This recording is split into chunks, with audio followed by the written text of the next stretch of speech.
Bonjour tout le monde, j'espère que vous allez bien. Je me présente Félix Bussière.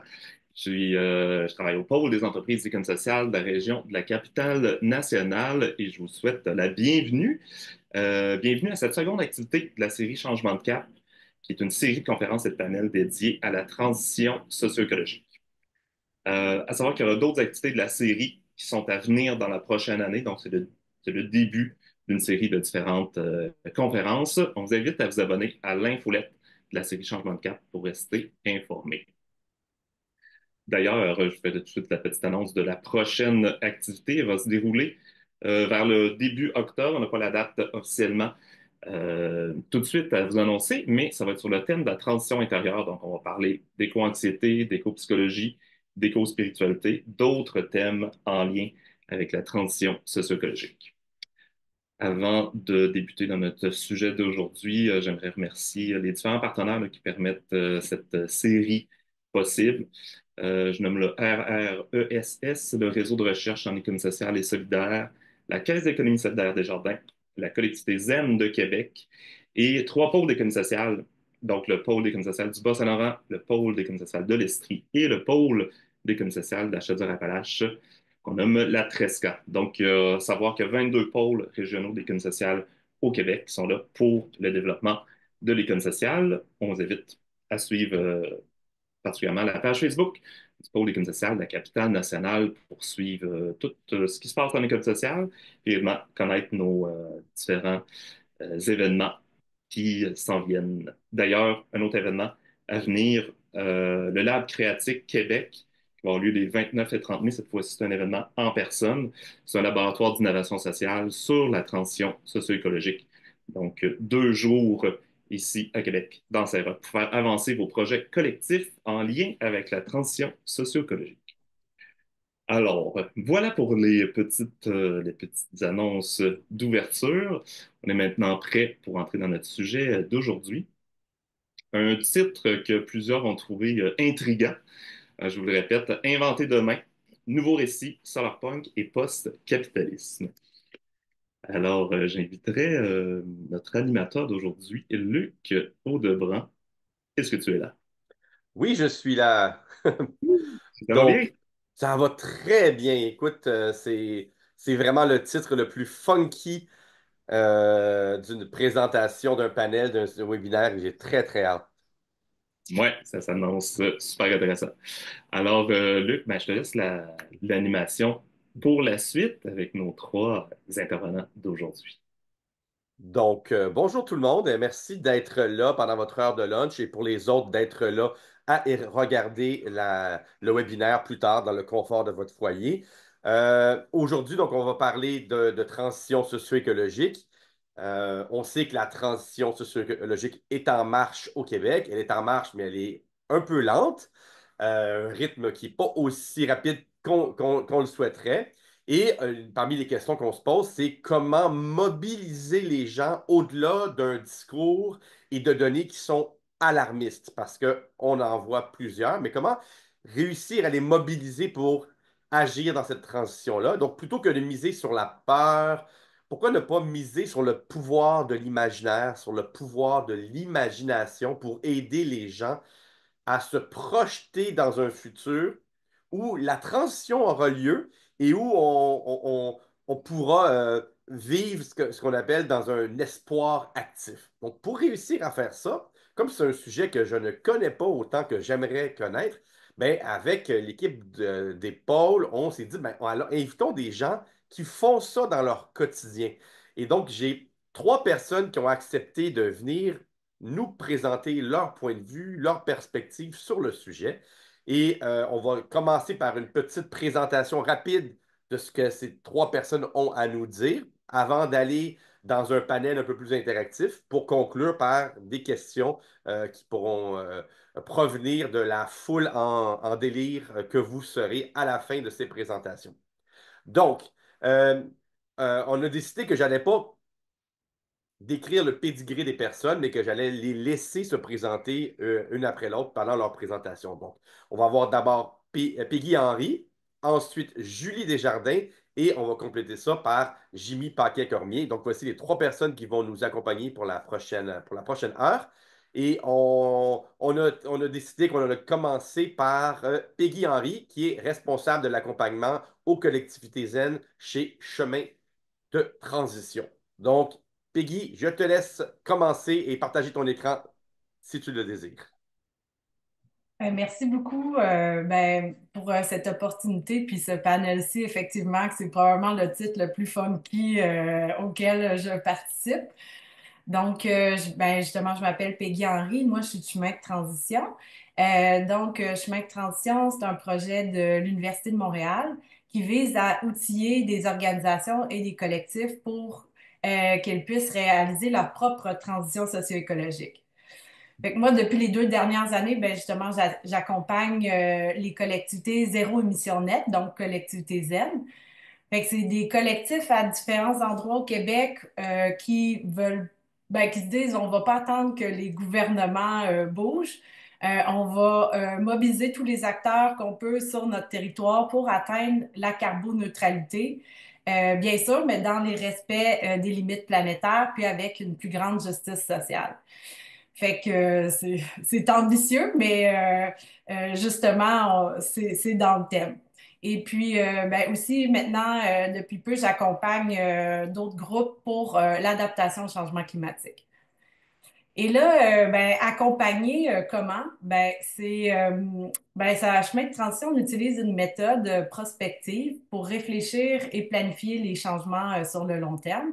Fait que dans le cas des collectivités zen, on a dû, premièrement, adapter notre méthode pour qu'elle soit réalisable sur un territoire à l'échelle d'un quartier, d'une ville ou d'une région. Puis aussi l'adapter pour que ça soit transférable, c'est-à-dire que, tu sais, moi, j'aide, je coach un peu pour comment l'utiliser. Et puis, qu'est-ce que ça mange en hiver, là? L'approche prospective, c'est une approche d'anticipation du futur.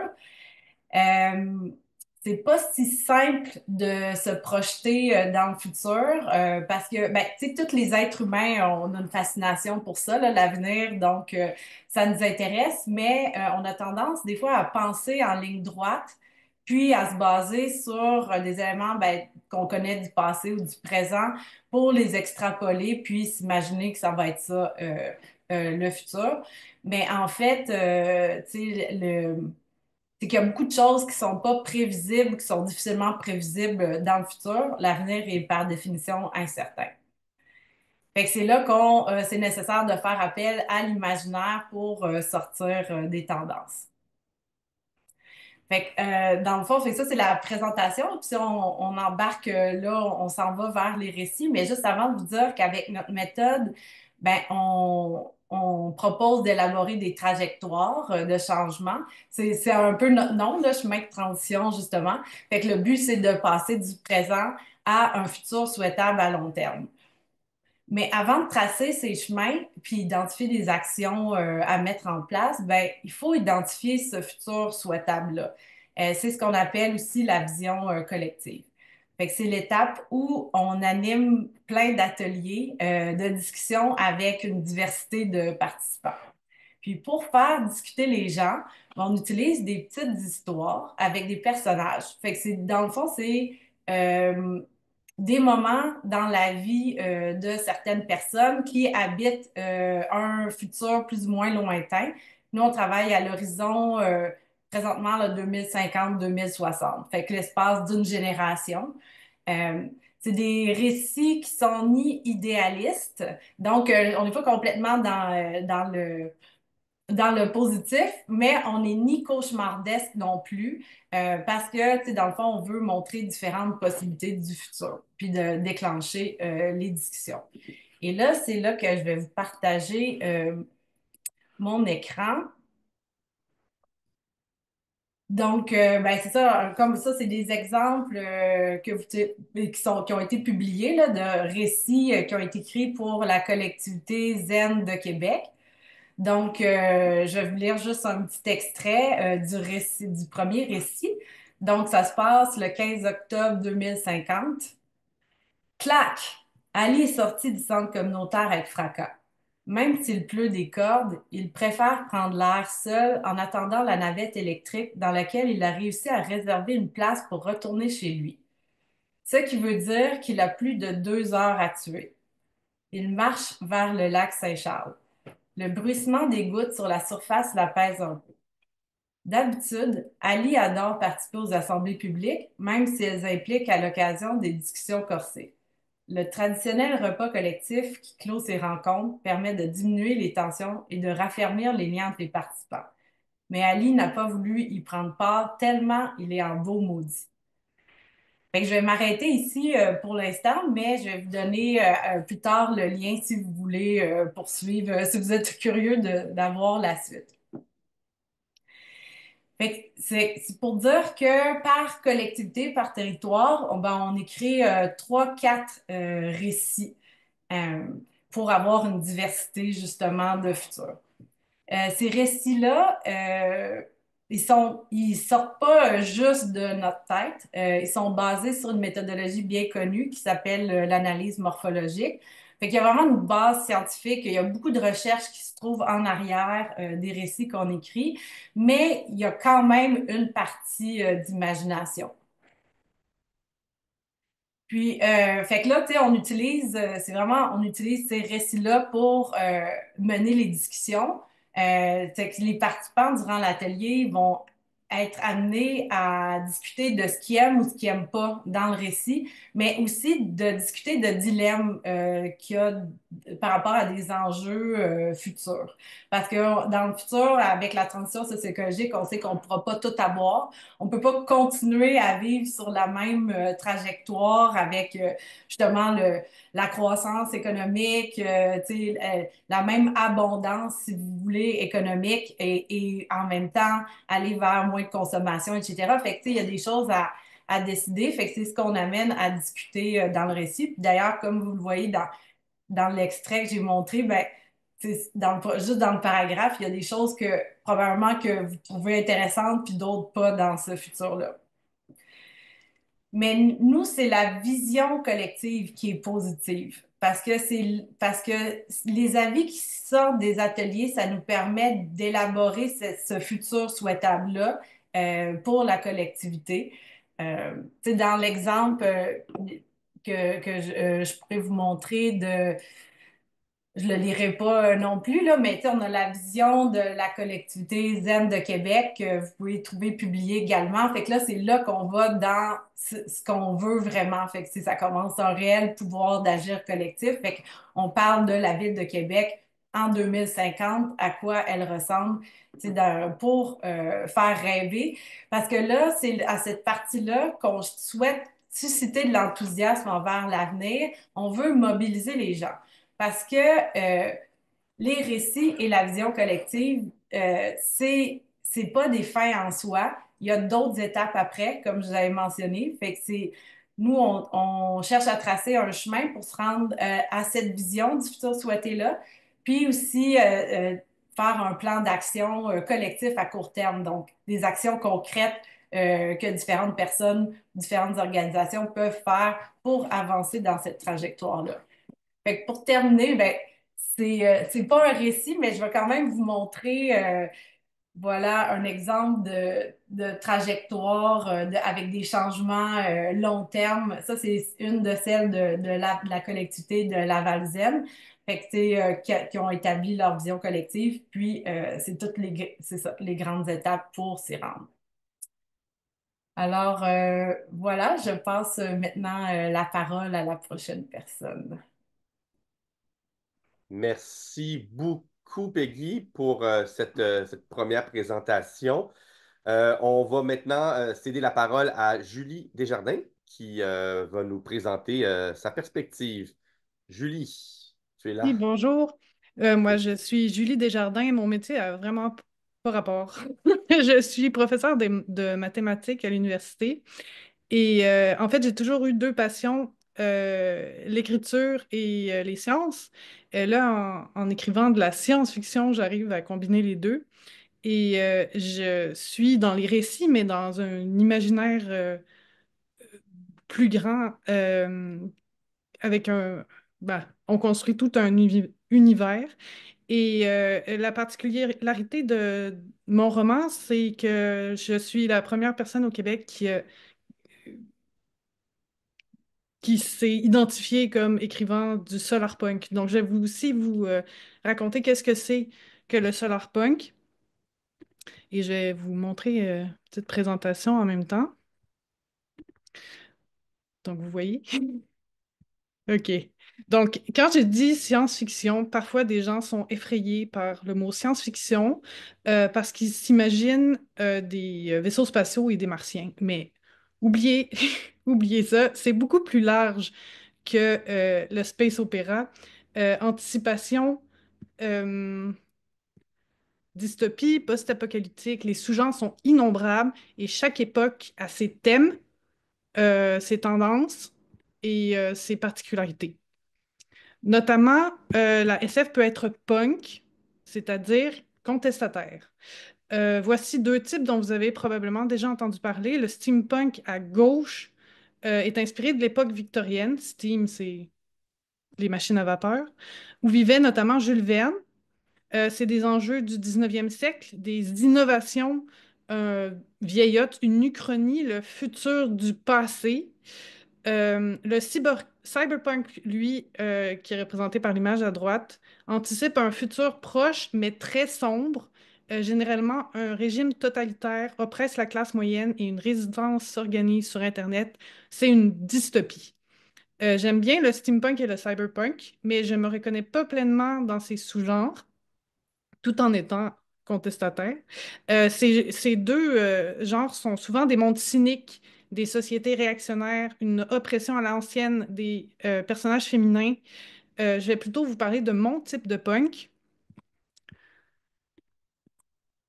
qui est plus lumineux. J'avais envie d'écrire un récit d'anticipation dans un futur proche réaliste. euh, mais où tout n'est pas sans espoir. Par exemple, j'avais beaucoup d'éco-anxiété et ça m'a poussé à résoudre complètement les changements climatiques en changeant de gouvernance assez radicalement pour une gouvernance qui ferait de cet enjeu une priorité.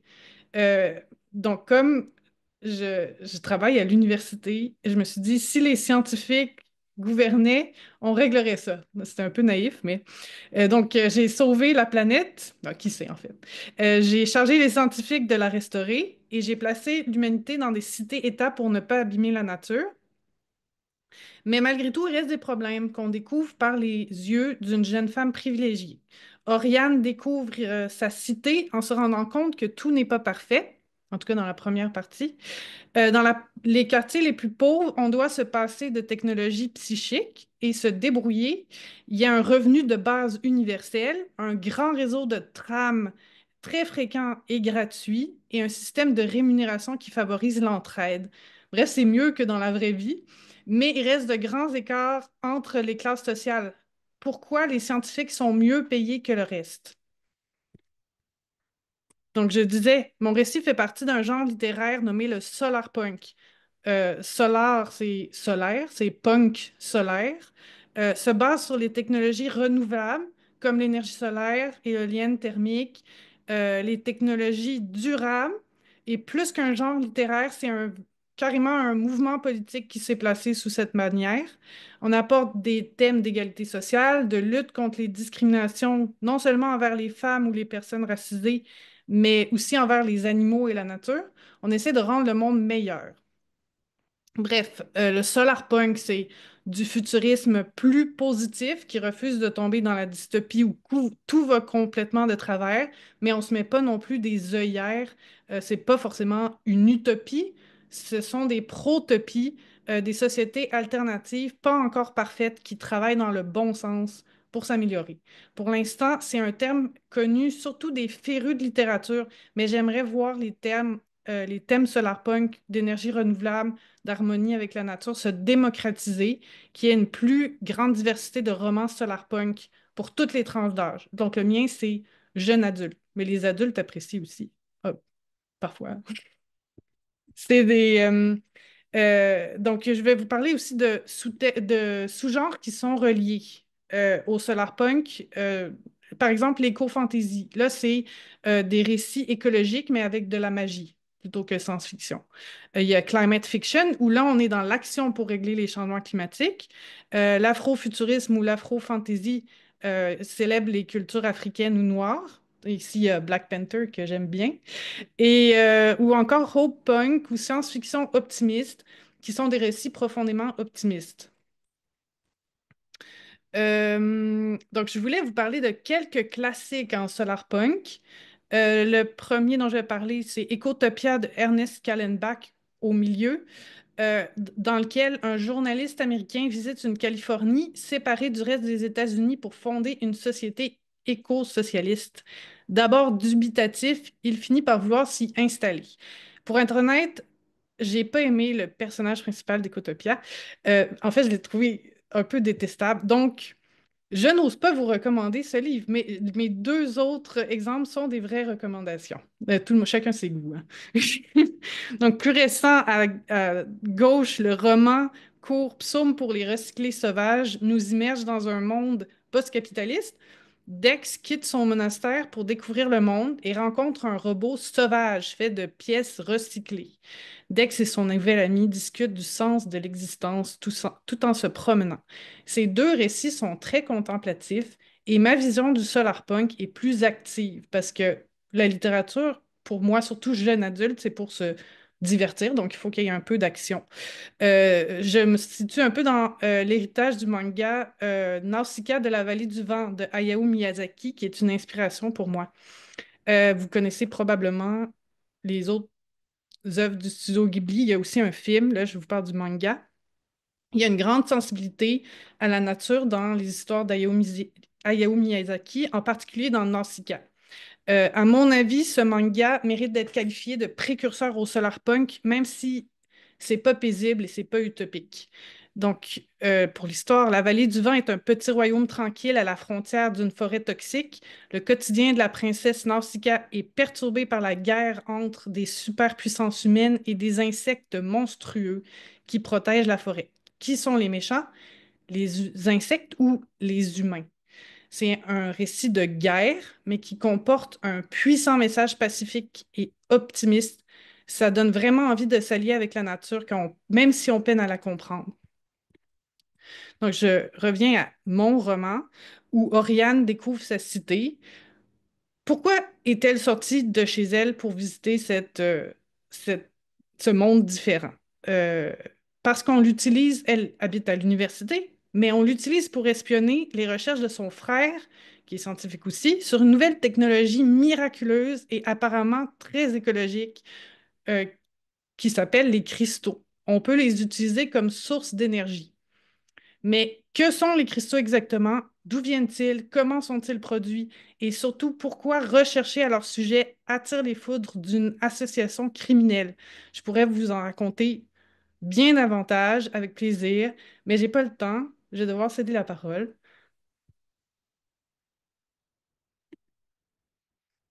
Merci, Julie, pour cette présentation rapide de ce style-là. Euh, c'est vraiment intéressant. Je vois les gens qui commencent à réagir. Donc, on passe à notre troisième personne tout de suite, avant de pouvoir aller à la discussion, Jimmy Paquet-Cormier. Jimmy, Oui, bien le c'est à ton bonjour. tour. Bonjour, Ah, Jimmy. bien content de vous voir ce midi. C'est tellement cool que vous soyez là. 80 personnes qui viennent écouter, de prendre les futurs en considération un midi en mangeant. Bravo. Puis merci vraiment d'être là. Moi, je suis Jimmy Paquet-Cormier. Je suis le responsable du LLIO, qui est le laboratoire en innovation verte. On est un centre de transfert technologique dans le cégep de Rivière-du-Loup. Notre spécialité, c'est la collaboration. Puis mon background, c'est pas mal la participation publique. J'étais 9 ans à l'Office de consultation publique de la Ville de Montréal. Puis après ça, je me suis tout plus tourné vers les approches d'innovation urbaine ou d'innovation collaborative.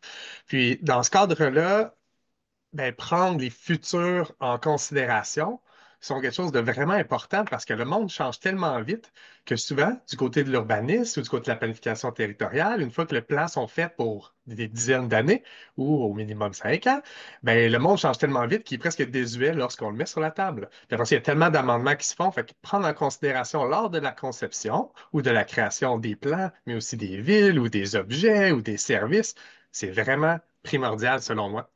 Dans notre centre de recherche, on fait des petites formations là-dessus, on développe beaucoup de projets, puis au bout de la ligne, on a des vocabulaires qui se sont développés avec le temps pour vraiment avoir une diversité, puis ça, c'est des archétypes, là.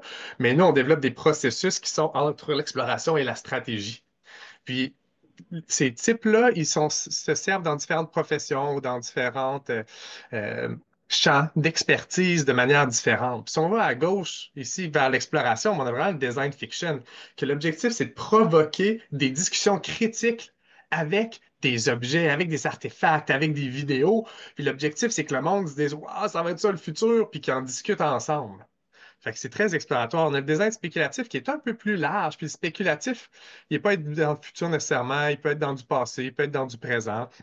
Puis c'est d'explorer les implications du futur de manière tangible et engageante. Fait que ça peut être un mélange là, de design fiction et de prospectif, tout dépendant des étapes dans lesquelles on l'insère dans une étape de projet. Dans un, disons, dans un pipeline d'innovation. Ça dépend dans quelle étape qu'on le met. Après ça, il y a le futuriste participatif qui se veut vraiment une approche communautaire, selon nous. Là. Donc, c'est plus à la participation citoyenne dans ce cadre-là qu'on vient à le mettre en place. C'est beaucoup Nesta qui en font état au Royaume-Uni. Et le prospectif qui se veut plus stratégique, qui se veut plus anticipatoire, puis qu'on veut à savoir qu'est-ce qui est possible. Puis c'est souvent par mettant quelques scénarios en avant-plan. Puis si on va encore plus à droite, il y aurait le foresight, puis tout ce que les gens dans les assurances y font, ou que les autres, ils veulent vraiment être prédictifs à un point tel qu'ils veulent des degrés de quantifiés de prédictibilité. Puis toute cette approche-là elle s'est développée, puis je dois être bien honnête avec une personne qui s'appelle Jonathan Lapalme, qui était avec nous, qui a fait les matérialistes. Puis on l'a engagé l'année passée pour nous challenger, parce qu'avant ça aussi, on incluait la science-fiction là-dedans. Mais là, pour nous, la science-fiction, c'est comme le OG de toutes ces méthodes-là qui ont réussi à mettre de l'avant. Puis il y a une volonté d'avoir un public de divertissement, mais de réflexion aussi, là. Mais les sommes d'argent pouvaient être mises vraiment de l'avant pour faire des choses qui amènent notre imaginaire en visuel ou en mots. Et puis ça, c'est vraiment intéressant. Alors que ça, les méthodes que vous voyez là, c'est plus des méthodes adaptées à différentes disciplines afin d'intégrer des futurs. Puis je dirais plus largement la notion de temps. Mais si on va aller dans le passé, tant qu'à moi, le futur est en grande partie dans le passé, parce que l'historicité dans notre projection de futur a tellement une grande part, puis souvent c'est dans un biais. Hein, on ne se dit pas, ah, c'est à cause de dans le passé qu'on pense à ça dans le futur, mais vu que notre inspiration fonctionne toujours avec qu'est-ce qui se passe dans le futur pour aller vers l'avant, bien, les futurs, puis ça m'amène à dire que moi, je suis en territoire Wallace-Taqua ici, puis qu'avoir du Wallace-Taqua punk, ça me faisait penser à ça, Julie, mais d'utiliser tous les narratifs reliés, si vous êtes à Montréal, du Joe Jagger punk, là, mais tu sais, puis d'utiliser tous ces imaginaires-là qui sont plus reliés à du passé, mais de les amener dans un futur avec les notions du passé, serait vraiment, vraiment important ou intéressant, ou en tout cas.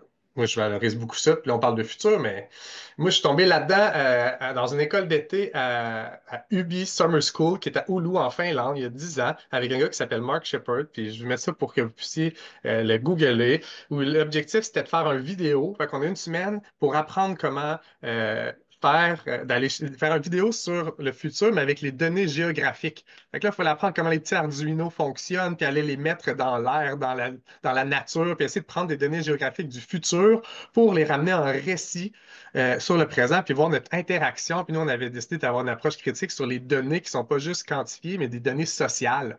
Je vous mettrai le lien de ce petit vidéo-là qu'il faut que vous compreniez que ça a pris seulement 2 jours à faire. Ça a été vraiment une porte d'ouverture pour moi qui nous a amené à développer plein d'autres choses.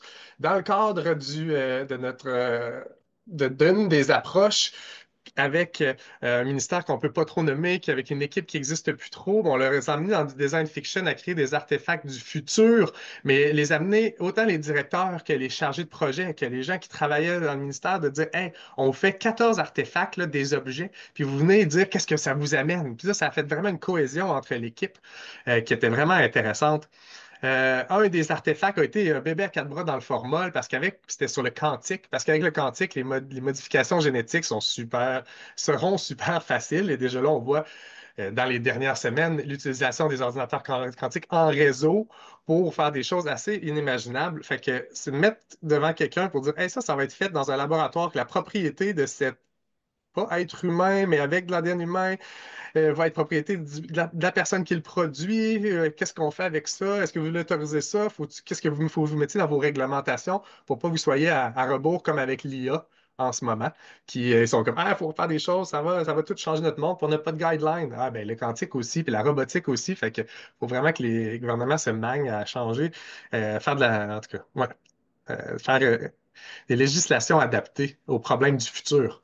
On fait beaucoup aussi en design spéculatif des mythologies du futur où ce qu'on va vraiment voir des approches sur c'est quoi les signes, les symboles du futur qu'on veut avoir. Puis moi, j'ai vraiment un fétichiste pour toute l'approche qu'on peut voir ici classique des Pays-Bas avec du Vauban comme parce qu'on est bien centré sur l'autonomie, mais avec aussi, on peut voir à côté des plans de chanvre à plus finir parce qu'on pense que c'est vers là qu'il faut aller au niveau des besoins de base, puis c'est tellement une plante magique que ça nous permet, nous, en équipe aussi au LIO, de pouvoir se dire c'est quoi nos futurs, puis après ça, faire nos théories du changement à l'interne basées sur toutes nos explorations des futurs. On en a fait aussi en plus en futuriste participatif avec des ateliers de visualisation rapide. Ça dépend vraiment de ces projets-là, les problématiques. C'est quand on a juste 3 heures pour faire du futurisme, là, ça nous permet juste de faire des ateliers de visualisation. Mais dans des projets où on a 6 mois, 1 an, puis qu'on peut développer avec des artistes, soit des artefacts ou des scénarios, ah ben là, ça prend de plus en plus de sens. Fait que c'est vraiment de l'intégrer dans la mécanique de gestion de projet et non pas un point. Puis c'est souvent comme ça que ça commence. Les métaux, là, on est comme un peu, mais dans l'innovation collaborative aussi, des fois, on nous met à la fin d'un colloque en disant, ah, on va faire quelque chose de collaboratif à la fin du colloque qui était pas mal magistral. Mais il ne faut pas prendre ces méthodes-là puis juste les mettre sporadiquement parce que leur impact est tellement plus fort et structurant qu'il faut que ça soit, comme Chemin de Transition le propose, à travers des longues méthodologies. Je ne sais pas comment finir, mais je pense que je peux vous dire les impacts perçus puis les impacts que je pense qu'on voudrait avoir ou qu'on n'a jamais quantifié vraiment ou qu'on n'a jamais comme euh, analysé tant que ça, mais selon notre pratique, je dirais que le développement personnel des gens, la capacité de se projeter dans le futur est une capacité personnelle incroyable parce que ça amène la capacité de résilience, la capacité d'adaptation, la flexibilité. Parce qu'après ça, une fois qu'on s'est projeté plusieurs fois dans 25 ans ou qu'on s'est projeté il y a une dizaine ou 25e année dans le passé, ça ouvre un mécanisme qui est proche de la créativité, mais qui se veut comme un qui je suis dans le futur, qui j'aurais été dans le passé. Puis se connaître dans les futurs et les passés, ça aide vraiment à naviguer sa vie différemment. Je vais vous dire ça de même. Donc, c'est la capacité de se projeter. Puis le développement relationnel, je vois que quand on fait faire des ateliers comme ça à des équipes qui sont toujours cérébrales ensemble, ça leur permet d'amener leur goth, ça leur permet d'amener leur cœur, ça leur permet d'amener leurs 2 ans de théâtre du secondaire qu'ils avaient oublié, mais qui sont en train, tout le monde aimait ça faire du théâtre, puis de l'impro un peu, puis là, ça change la dynamique. Les barrières reliées aux contraintes habituelles de travail sont laissées de côté pour tendre la main à l'être humain à côté. Ça, c'est difficile de nos jours dans les prises de décision collectives. Ça permet de se doter de visions ambitieuses parce qu'on dit c'est ça qui va arriver. Si on va arriver jusque-là, bon, mais comment qu'on va y arriver dans notre plan actuel? Puis ça permet d'avoir développé des imaginaires communautaires. Quand ça fait justement quelques exercices que vous faites avec votre équipe ou d'autres gens avec qui vous voulez travailler sur des thématiques précises, puis vous êtes projeté dans l'avenir, il n'y a pas des phrases à demi-mot qu'on n'est pas sûr de comprendre ce que la personne dit, mais on dit qu'on va comprendre, puis on ne veut pas les arrêter de parler. Fait qu'on fait comme si on comprenait, mais quand ça fait 3, 4 fois que tu te projettes dans le futur avec quelqu'un, puis qu'il t'a montré des artefacts, ou il t'a montré comment lui il pensait, ah, là, tu vas avoir des points précis à dire, ah, c'est vers là, c'est comme ça que tu conçois ça. Puis il y a vraiment, donc, un imaginaire communautaire qui est bénéfique. Puis finalement, ben, c'est ce que je l'ai mentionné, mais c'est au-delà de se connecter cérébralement, ça permet aussi d'amener le côté émotionnel dans le jeu, puis dans le côté pratique, ça amène beaucoup d'autres dimensions qu'on n'a pas habituellement dans le cadre de notre travail ou dans la collaboration dans un contexte de travail. C'est pour ça que je vous amène à essayer, vous lancer, le faire chez vous. Il y a des jeux de cartes qui existent en ligne pour vous pratiquer, pour juste piger 3 cartes ou faire un monde, faire une technologie, faire un objet. Mais ça vaut la peine de bâtir cette capacité-là. Je vous laisserai là-dessus. Ah, je vous envoie des petits liens que j'ai tout parlé. Je ne voulais pas les envoyer avant parce que j'aurais perdu votre attention. Mais voilà un lien avec ce qu'on fait au Lio, la vidéo que je vous ai parlé du début, puis 2 publications que je trouve intéressantes dans le domaine. Merci. Merci beaucoup, Jimmy. Merci beaucoup pour les liens. On va aussi vous les renvoyer plus tard avec d'autres liens un peu plus tard je pense que c'est dans le courant de la semaine prochaine. Donc, merci beaucoup pour vos présentations à vous trois. C'était vraiment très, très intéressant. Avant de laisser la place à des questions, je vois déjà que ça a commencé à réagir dans le clavardage. C'est vraiment génial. Je voudrais quand même vous laisser l'une et l'autre à vous réagir à ce que vous avez, à quelque chose que vous avez entendu dans une autre présentation qui permet peut-être de bonifier ou compléter un peu ce que vous avez dit avant de lancer dans des questions plus crunchy. Est-ce qu'il y a des choses que vous avez entendues qui vous inspirent? Alors, Julie, Peggy et Jimmy. Ben moi, ce que j'ai aimé des deux autres approches, c'est de mettre en commun des idées puis de discuter. Parce que moi, en tant qu'auteur, je suis toute seule avec mon imagination. Je suis rarement en train de discuter avec d'autres gens. Je suis un peu tout seul. Même si je suis active sur Instagram, je vais pas commencer à faire des grands échanges pour écrire mes romans. Je les écris toute seule. Donc j'aime bien cette approche-là communautaire là, de la réflexion sur le futur. Merci pour ce commentaire. Oui. Ben justement, je vais rebondir là-dessus. Parce que ce qui est une chose qui me faisait réagir, c'est que quand même, je lis, tu sais, en écrivant un roman, ben ça te permet d'aller beaucoup plus loin, tu sais, puis d'avoir une qualité littéraire que nous, on peut moins avoir quand on fait des petits récits, tu sais, comme ils sont plus utilitaires et tout ça. Euh, je dirais, puis là, je fais un autre lien avec ce que Jimmy a dit, c'est je pense qu'un grand piège, puis sûrement qu'on on va peut-être en reparler de ça plus tard, mais c'est vraiment nos biais. Parce que on est dans un paradigme, on est dans les narratifs et tout ça, puis là, dans le titre, on parle de post-capitaliste et tout, mais tu sais, il y a mon collègue Martin nous avait partagé un article scientifique sur d'analyse de scénarios prospectifs, puis il montrait que il y avait beaucoup de biais que ça restait dans le paradigme, beaucoup de la croissance économique et de l'anthropocentrisme et tout ça. Puis, fait que, tu sais, nous, on est colonisés aussi. Fait que là, c'est comment écrire des récits ou imaginer des futurs qui changent d'imaginaire, que, tu sais, comme qu'on s'inspire peut-être d'approches autochtones ou un autre biais que moi, je trouve beaucoup dans notre société, c'est on vient, on a un passé de religion monothéiste. Fait que c'est comme l'élu, le héros individuel qui va sauver le Mhm. monde. Puis moi, je trouve qu'on n'a pas beaucoup de récits puis d'histoires que, qu'on montre que tout le monde peut, il y a plusieurs Mm. personnes qui peuvent faire leur part puis qu'il y a de l'intelligence collective. On a tendance à glorifier une personne. Fait que je vais arrêter Merci. là. Non, merci, c'est un bon commentaire. Et finalement, Jimmy, toi, qu'est-ce qui t'a inspiré? Ben, Solarpunk, ça m'inspire beaucoup comme style en général, puis j'essaie dans les créations que je fais, j'essaie de leur mettre beaucoup. Fait que ça m'inspire. Puis oui, la profondeur d'une œuvre littéraire ou qu'est-ce que la science-fiction peut amener, c'est assez incroyable.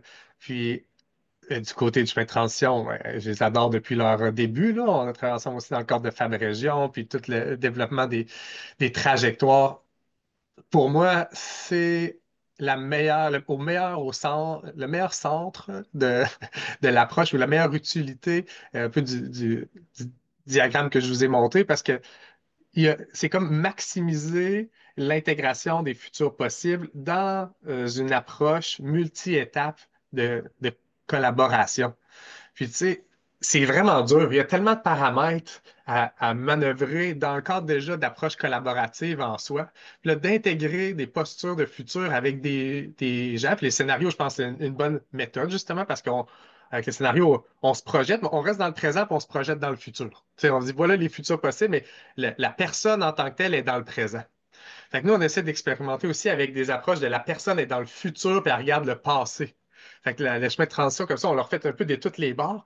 Puis ça, c'est tellement dur que je ne sais pas jusqu'à quel point on peut intégrer ça de manière récurrente dans des approches longitudinales où il y a comme un manque, puis ça devient compliqué, puis la personne, elle se dit, ah, ben là, je suis dans le futur, je veux vraiment être de même. Puis il y a comme plein de mécanismes qui viennent à rentrer en confusion avec l'aspect de prise de décision ou de collaboration.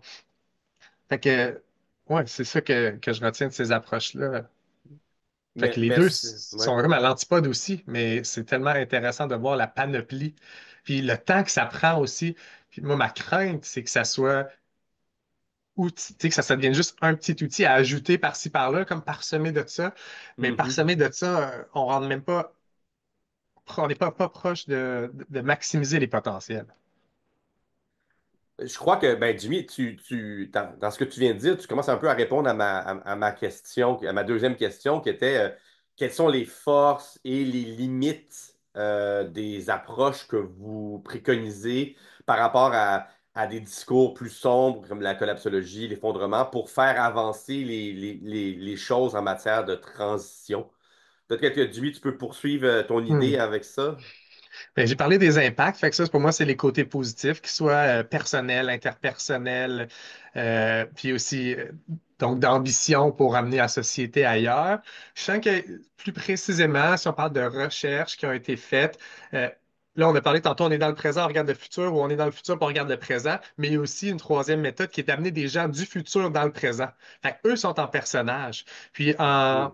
au Japon, ils se sont rendus compte que 60% il faudrait regarder la méthodologie, là, mais ce que je me souviens, c'est que 60% des décisions qui sortent de processus collaboratifs, dont des voyageurs du futur viennent dans le présent, et sont plus durables. Donc 60% plus durables, parce qu'ils pensent aux intérêts. C'est comme l'utilisateur du futur. Puis le lien que je vous ai mis sur Future Publics, c'est aussi ça la thèse, de dire, à l'entour de la table, il n'y a personne du futur. Intégrons des gens du futur qui jouent du futur. Puis il y a aussi le Actor Network Theory qui dit que ça peut être des arbres, ça peut être n'importe qui d'intéressant, mais pour dire l'arbre, il vient parler pour lui, la rivière vient parler, puis elle défend. Fait qu'il y a ça, les acteurs non humains, mais il y a aussi les acteurs du futur ou des acteurs du passé.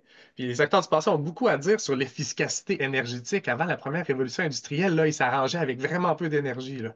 Fait que Hmm. reprendre ça des mécanismes plus moteurs, il y a tellement à aller chercher là-dedans au lieu de dire l'IA va gérer ça, là. Euh, voilà.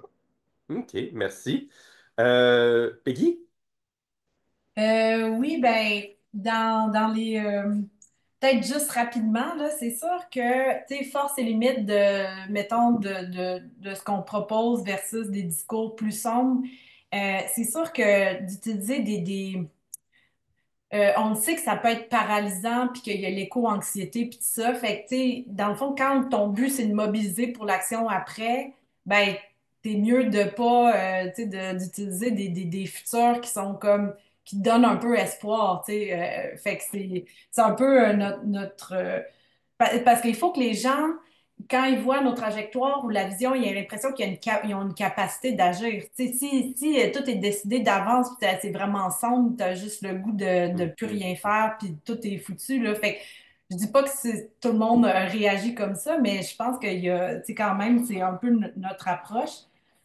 Puis, l'autre chose aussi qui est importante, c'est que euh, euh, c'est ça, c'est que dans d'autres approches avec des scénarios prospectifs, là, participatifs, tout ça qu'on voit souvent, ils vont souvent proposer trois scénarios, tu sais.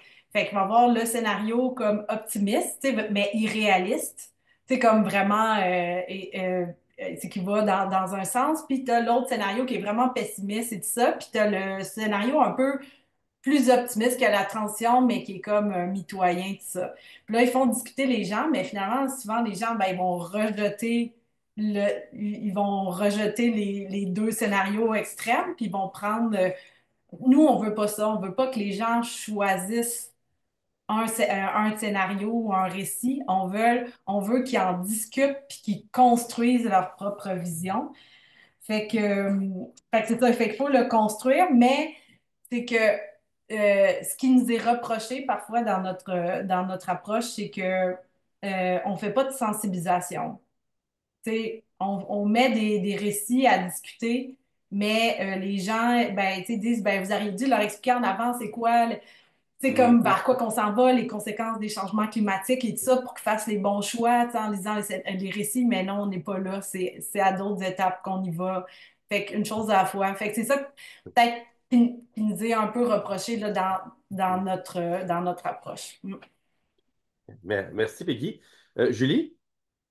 Ben, une force d'écrire des romans, c'est de pouvoir faire des choix drastiques sans que le réalisme, c'est enfin, pas vraiment le réalisme, mais plus sans que les gens viennent nous dire, mais non, voyons, on ne réussira pas. Là, j'ai comme, avec mon idée que quelque chose de complètement différent gouverne le monde, c'est, ben, j'ai le droit parce que ça sort de mon imagination. Après, je suis pas en train de dire que c'est la bonne solution, pas du tout, parce que, bon, un peu plus tard, on va voir que le changement de gouvernance a ses problèmes. Mais le fait de faire des choix, de pouvoir faire des choix sans que ce soit forcément ça qui va se passer. Comme là, moi, j'ai réglé les changements climatiques euh, avec mon changement de gouvernance, puis maintenant, il y a des enjeux qui apparaissent puis qui forment l'intrigue. Ben, c'est une force parce que comme ça, avec mon... On peut voir ces autres enjeux-là qui sont vraiment des vrais enjeux de, de notre société, mais on les voit moins peut-être. Euh, ben, ça permet de pouvoir se concentrer sur d'autres choses, mais aussi d'avoir un exemple de société qui s'est reconstruite. En fait, même si je parle de régler les changements climatiques, il y a quand même eu un effondrement. Mais mon utopisme fait que je m'imagine que, en tout cas dans le roman, les scientifiques vont réussir à inventer tellement, mais en se concentrant sur l'écologie, qu'on va réussir à faire revenir la Terre à la normale. Bon, là, c'est pour ça que je dis que c'est de la science-fiction, c'est de l'imaginaire. C'est probablement pas ça qui ouais, va se passer. Peut-être, on ne sait jamais si l'université décide de... En tout cas, j'en sais rien. Mais ouais, je ne sais pas si c'est tellement souhaitable. Mais le monde que je montre, en tout cas dans la ville où une autre façon de vivre s'est construite, ça peut être inspirant pour maintenant. Puis le fait que ce soit divertissant peut faire monter les conscientisations de «Ah, mais oui, c'est important, les changements climatiques, et ça serait chouette de les régler. Donc peut-être on pourrait... voter pour des gens qui ont vraiment une solution bon, tout le monde vote pour ce qu'il veut, hein. Mais ça peut finir par faire une conscientisation et dire aussi, ça existe dans ce livre, donc pourquoi pas dans la vraie vie? Mais pour ça, il faut avoir un peu tu sais, de guts, puis se dire, ben, je vais explorer une possibilité dans un roman, dans la sécurité du roman. Donc, je suis dans un univers qui est juste dans les esprits, juste dans la tête, et ça peut avoir des impacts ou non dans la vraie vie ensuite. Donc, c'est une force. Par contre, la limite, c'est euh, c'est que pour qu'un roman transmette des idées, il faut qu'il soit lu. Donc, même si j'ai publié un roman, ben, qu'il soit connu pour que les gens le lisent, puis qu'ensuite les idées soient prises par ou non par les gens qui l'ont lu. Mais en termes euh, tu sais, de visibilité, ben, ça va prendre un certain temps avant que mes écrits soient vraiment visibles. Donc là, j'en ai déjà deux qui sont en liste d'attente d'être publiés, mais déjà les écrire, ça a pris du temps. Le processus éditorial, ça prend du temps. La publication, après, ça prend du temps. Donc petit à petit, je vais publier plus de livres. Il y a aussi mon autre travail qu'il faut que je fasse. Mais c'est quand même un processus long. Donc là, pour si quelqu'un se dit, je vais écrire du Solarpunk, bonne idée, ben ça risque de prendre quand même un peu de temps. Voilà. Merci beaucoup. En 30 secondes chacun, parce que je vais arrêter à 13h05, en 30 secondes, 15 secondes chacun, qu'est-ce que vous suggérez à ceux et à celles qui souhaitent mobiliser vos outils et que vous proposez pour diriger vers une société post-capitalisme en transition? Ça serait quoi là, votre suggestion qu'on met dans notre petit sac pour partir ensemble après, à la fin de la rencontre? Julie. Son livre. Mon livre ou l'écriture de Solarpunk? Si c'est mon livre, ben, vous pouvez aller le lire. Je sais pas. Vous pouvez le conseiller à vos amis si vous l'aimez, ou même si vous l'aimez pas.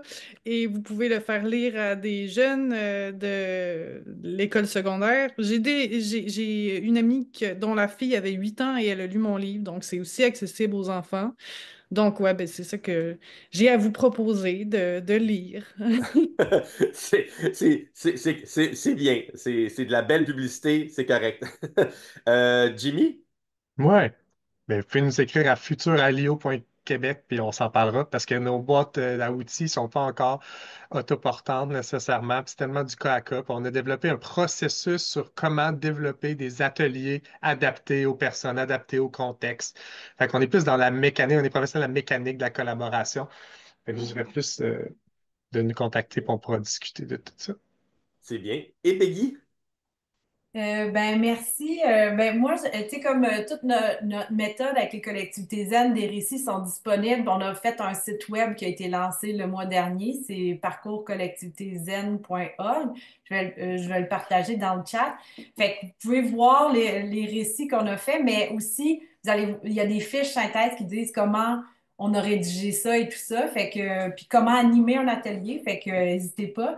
Puis mon principal conseil, c'est, parce que là, je vous vends ma patente, mais je vous dirais que il y a, parce que Julie, elle disait, tu sais, ben, la force, c'est qu'elle elle peut, tu sais, comme de produire toute une histoire et tout ça, mais je pense qu'il y a une force aussi dans le groupe. Tu sais, c'est plus long, là, écrire nos petits récits, parce que là, ma collègue, elle me disait que on l'a fait réviser par un groupe, puis on a beaucoup, beaucoup de commentaires intégrés, fait que c'est ça. Mais ça fait en sorte on évite davantage des billets. Fait que je pense que il y a une force là-dedans. Fait que voilà. Ben, merci beaucoup, Jimmy, Julie, Peggy, pour vos discours très inspirants. Honnêtement, mon taux d'éco-anxiété vient de baisser, Maxime, là, pour te dire un petit peu. On verra si ça dure, mais avec les outils que vous allez nous donner, qu'on va vous envoyer, peut-être qu'on va pouvoir embarquer dans votre douce et gentille folie. Et je dis ça très positivement. Je recède la parole à Félix pour le mot de la fin. Merci tout le monde. Oui, ben merci à toi, Luc, pour l'animation aussi. Rapidement, parce que je vais vous annoncer la prochaine conférence, parce qu'avec tous les commentaires positifs là, que j'ai vus tout au long, là, je pense que ça vous intéresserait. Fait que on est vraiment dans le changement de perspective. Hein, qu'est-ce qu'on a parlé aujourd'hui? Utiliser l'imaginaire. Ben, le prochain thème, ça va être la transition intérieure. Ça vient beaucoup d'Europe, on en parle beaucoup au niveau de la transition socio-écologique, puis là, c'est de plus en plus présent au Québec. Donc, vraiment, on va être plus dans se changer pour changer le monde. On est vraiment là-dedans. On va parler d'éco-psychologie, même d'éco-spiritualité. Donc, ça devrait être début octobre. Suivez l'infolette là, de la série Changement de cap. Restez au courant. Puis, si vous voulez partager, vous avez des gens, vous savez, qui auraient aimé voir la conférence d'aujourd'hui, c'est enregistré. Ça va être disponible sur notre chaîne YouTube à peu près vers la fin de la semaine prochaine. Alors, vous pouvez le partager aux gens autour de vous. Alors, merci encore beaucoup à vous. Puis, un petit mot, les gens, l'organisation, puis nos intervenants du panel, si vous voulez rester, on va faire un mini débriefing de l'activité. Pour les autres participants, ben, merci beaucoup. Puis on se revoit. Merci.